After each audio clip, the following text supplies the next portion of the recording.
Chapter 10. Dickon. The sun shone down for nearly a week on the secret garden. The secret garden was what Mary called it when she was thinking of it. She liked the name, and she liked still more the feeling that when its beautiful old walls shut her in, no one knew where she was. It seemed almost like being shut out of the world in some fairy place. The few books she had read and liked had been fairy story books, and she had read of secret gardens in some of the stories. Sometimes people went to sleep in them for 100 years, which she had thought must be rather stupid. She had no intention of going to sleep, and, in fact, she was becoming wider awake every day which passed at Misselthwaite. She was beginning to like to be out of doors. She no longer hated the wind, but enjoyed it. She could run faster and longer, and she could skip up to 100. The bulbs in the secret garden must have been much astonished. Such nice clear places were made around them that they had all the breathing space they wanted, and really, if Mistress Mary had known it, they began to cheer up under the dark earth and work tremendously. The sun could get at them and warm them, and when the rain came down it could reach them at once, so they began to feel very much alive. Mary was an odd, determined little person, and now she had something interesting to be determined about. She was very much absorbed indeed. She worked and dug and pulled up weeds steadily, only becoming more pleased with her work every hour instead of tiring of it. It seemed to her like a fascinating sort of play. She found many more of the sprouting pale green points than she had ever hoped to find. They seemed to be starting up everywhere, and each day she was sure she found tiny new ones, some so tiny that they barely peeped above the earth. There were so many that she remembered what Martha had said about the snowdrops by the thousands, and about bulbs spreading and making new ones. These had been left to themselves for 10 years, and perhaps they had spread, like the snowdrops, into thousands. She wondered how long it would be before they showed that they were flowers. Sometimes she stopped digging to look at the garden and tried to imagine what it would be like when it was covered with thousands of lovely things in bloom. During that week of sunshine, she became more intimate with Ben Weatherstaff. She surprised him several times by seeming to start up beside him as if she sprang out of the earth. The truth was that she was afraid that he would pick up his tools and go away if he saw her coming, so she always walked toward him as silently as possible. But in fact, he did not object to her as strongly as he had at first. Perhaps he was secretly rather flattered by her evident desire for his elderly company. Then also, she was more civil than she had been. He did not know that when she first saw him she spoke to him as she would have spoken to a native, and had not known that a cross, sturdy old Yorkshire man was not accustomed to salaam to his masters, and merely commanded by them to do things. "Thou'rt like the robin," he said to her one morning when he lifted his head and saw her standing by him. "I never knows when I shall see thee, or which side thou'll come from." "He's friends with me now," said Mary. "That's like him," snapped Ben Weatherstaff. "Making up to the women folk just for vanity and flightiness. There's nothing he wouldn't do for the sake of showing off and flirting his tail feathers. He's as full of pride as an egg's full of meat." He very seldom talked much, and sometimes did not even answer Mary's questions, except by a grunt, but this morning he said more than usual. He stood up and rested one hobnailed boot on the top of his spade while he looked her over. "How long has thou been here?" he jerked out. "I think it's been about a month," she answered. "Tha's beginning to do Misselthwaite credit," he said. "Tha's a bit fatter than thou was, and tha's not quite so yeller. Tha looked like a young plucked crow when thou first came into this garden. Thinks I to myself, I never set eyes on an uglier, sour-faced young un." Mary was not vain. and as she had never thought much of her looks, she was not greatly disturbed. "I know I'm fatter," she said. "My stockings are getting tighter. They used to make wrinkles. There's the robin, Ben Weatherstaff." There indeed was the robin, and she thought he looked nicer than ever. His red waistcoat was as glossy as satin, and he flirted his wings and tail and tilted his head and hopped about with all sorts of lively graces. He seemed determined to make Ben Weatherstaff admire him, but Ben was sarcastic. "Ay, there thou art," he said. "Thou can put up with me for a bit sometimes, when thou's got no one better. Thou's been redding up thy waistcoat and polishing thy feathers for this 2 weeks. I know what thou's up to. Thou's courting some bold young madam somewhere, telling thy lies to her about being the finest cock robin on Missel Moor, and ready to fight all the rest of 'em. Oh, look at him!" exclaimed Mary. The robin was evidently in a fascinating, bold mood. He hopped closer and closer and looked at Ben Weatherstaff more and more engagingly. He flew on to the nearest currant bush and tilted his head and sang a little song right at him. "Thou think'st thou'll get over me by doing that," said Ben, wrinkling his face up in such a way that Mary felt sure he was trying not to look pleased. "Thou think'st no one can stand out against thee. That's what thou thinks." The robin spread his wings. Mary could scarcely believe her eyes. He flew right up to the handle of Ben Weatherstaff's spade and alighted on the top of it. Then the old man's face wrinkled itself slowly into a new expression. He stood still, as if he were afraid to breathe, as if he would not have stirred for the world, lest his robin should start away. He spoke quite in a whisper. "Well, I'm danged," he said softly, as if he were saying something quite different. "Tha does know how to get at a chap, tha does. Tha's fair unearthly, tha's so knowin'." And he stood without stirring, almost without drawing his breath, until the robin gave another flirt of his wings and flew away. Then he stood looking at the handle of the spade, as if there might be magic in it. And then he began to dig again, and said nothing for several minutes. But because he kept breaking into a slow grin now and then, Mary was not afraid to talk to him. "Have you a garden of your own?" she asked. "No, I'm a bachelor and lodge with Martin at the gate." "If you had one," said Mary, "what would you plant?" "Cabbages and taters and onions." "But if you wanted to make a flower garden," persisted Mary, "what would you plant?" "Bulbs and sweet-smelling things, but mostly roses." Mary's face lighted up. "Do you like roses?" she said. Ben Weatherstaff rooted up a weed and threw it aside before he answered. "Well, yes, I do. I was learned that by a young lady I was gardener to. She had a lot in a place she was fond of, and she loved 'em like they was children, or robins. I've seen her bend over and kiss 'em." He dragged out another weed and scowled at it. "That were as much as 10 year ago." "Where is she now?" asked Mary, much interested. "Heaven," he answered, and drove his spade deep into the soil, according to what Parsons says. "What happened to the roses?" Mary asked again, more interested than ever. "They was left to themselves." Mary was becoming quite excited. "Did they quite die? Do roses quite die when they are left to themselves?" she ventured. "Well, I'd got to like 'em, and I liked her, and she liked 'em," Ben Weatherstaff admitted reluctantly. "Once or twice a year I'd go and work on 'em a bit, prune 'em, and dig about the roots.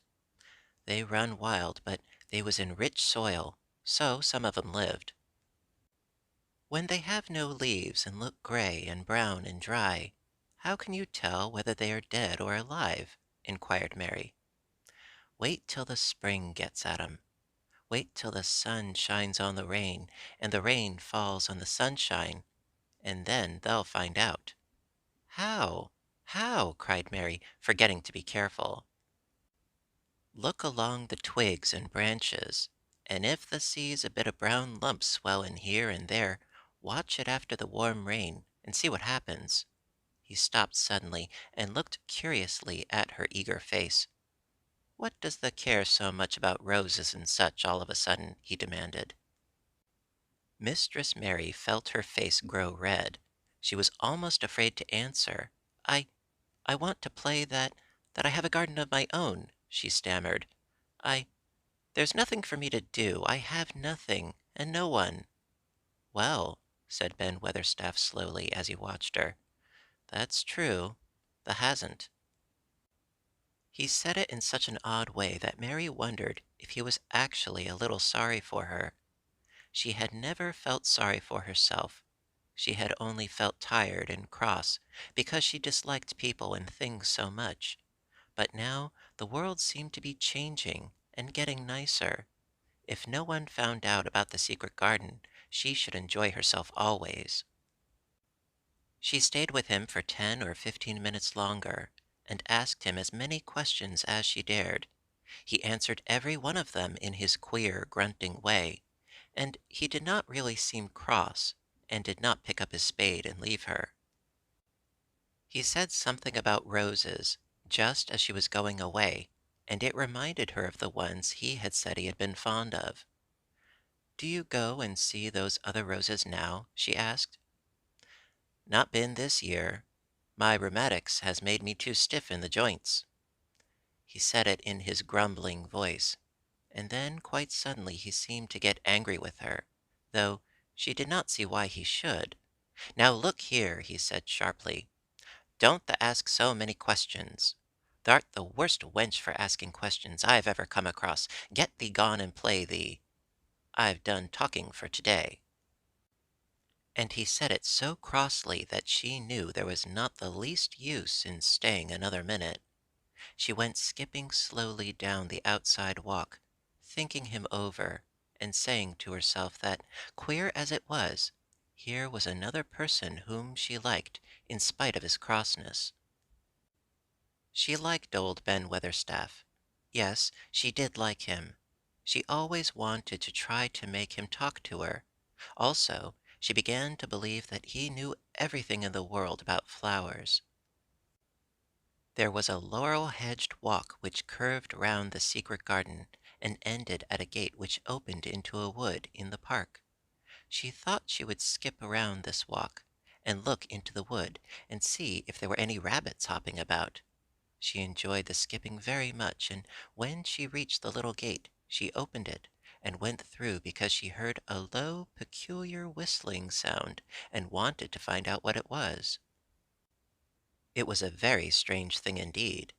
She quite caught her breath as she stopped to look at it. A boy was sitting under a tree with his back against it, playing on a rough wooden pipe. He was a funny-looking boy, about 12. He looked very clean, and his nose turned up and his cheeks were as red as poppies, and never had Mistress Mary seen such round and such blue eyes in any boy's face. And on the trunk of the tree he leaned against, a brown squirrel was clinging and watching him, and from behind a bush near by, a cock pheasant was delicately stretching his neck to peep out, and quite near him were two rabbits sitting up and sniffing with tremulous noses, and actually it appeared as if they were all drawing near to watch him and listen to the strange low little call his pipe seemed to make. When he saw Mary, he held up his hand and spoke to her in a voice almost as low as and rather like his piping. "Don't the move," he said. "It'd flight them." Mary remained motionless. He stopped playing his pipe and began to rise from the ground. He moved so slowly that it scarcely seemed as though he were moving at all, but at last he stood on his feet, and then the squirrel scampered back up into the branches of his tree. The pheasant withdrew his head, and the rabbits dropped on all fours and began to hop away, though not at all as if they were frightened. "I'm Dickon," the boy said. "I know thou'rt Miss Mary." Then Mary realized that somehow she had known it first, that he was Dickon. Who else could have been charming rabbits and pheasants as the natives charm snakes in India? He had a wide, red, curving mouth, and his smile spread all over his face. I got up slow, he explained, because if the makes a quick move, it startles 'em. A body has to move gentle and speak low when wild things is about.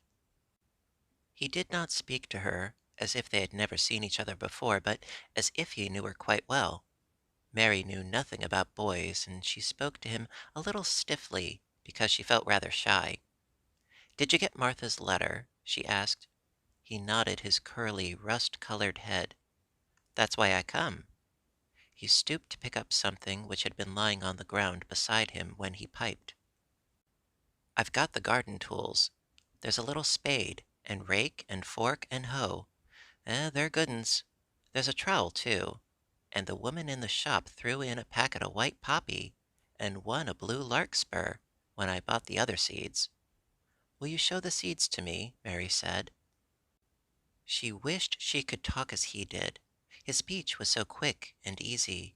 It sounded as if he liked her, and was not the least afraid she would not like him, though he was only a common moor boy, in patched clothes and with a funny face and a rough, rusty red head. As she came closer to him, she noticed that there was a clean, fresh scent of heather and grass and leaves about him, almost as if he were made of them. She liked it very much, and when she looked into his funny face with the red cheeks and round blue eyes, she forgot that she had felt shy. "Let us sit down on this log and look at them," she said. They sat down, and he took a clumsy little brown paper package out of his coat pocket. He untied the string, and inside there were ever so many neater and smaller packages, with a picture of a flower on each one. "There's a lot of mignonette and poppies," he said. "Mignonette's the sweetest smellin' things as grows, and it'll grow wherever you cast it, same as the poppies will. Them as'll come up and bloom if you just whistle to 'em. Them's the nicest of all." He stopped and turned his head quickly, his poppy-cheeked face lighting up. "Where's that robin as is callin' us?" he said. The chirp came from a thick holly bush, bright with scarlet berries, and Mary thought she knew whose it was. "Is it really calling us?" she asked. "Ay," said Dickon, as if it was the most natural thing in the world. "He's callin' someone he's friends with. That's same as sayin', 'Here I am, look at me, I wants a bit of a chat.' There he is in the bush. Whose is he?" "He's Ben Weatherstaff's, but I think he knows me a little," answered Mary. "Ay, he knows thee," said Dickon in his low voice again, "and he likes thee. He's took thee on. He'll tell me all about thee in a minute." He moved quite close to the bush with the slow movement Mary had noticed before, and then he made a sound almost like the robin's own twitter. The robin listened a few seconds intently, and then answered quite as if he were replying to a question. "Ay, he's a friend of yours," chuckled Dickon. "Do you think he is?" cried Mary eagerly. She did so want to know. "Do you think he really likes me?" "He wouldn't come near thee if he didn't," answered Dickon. "Birds is rare choosers, and a robin can flout a body worse than a man.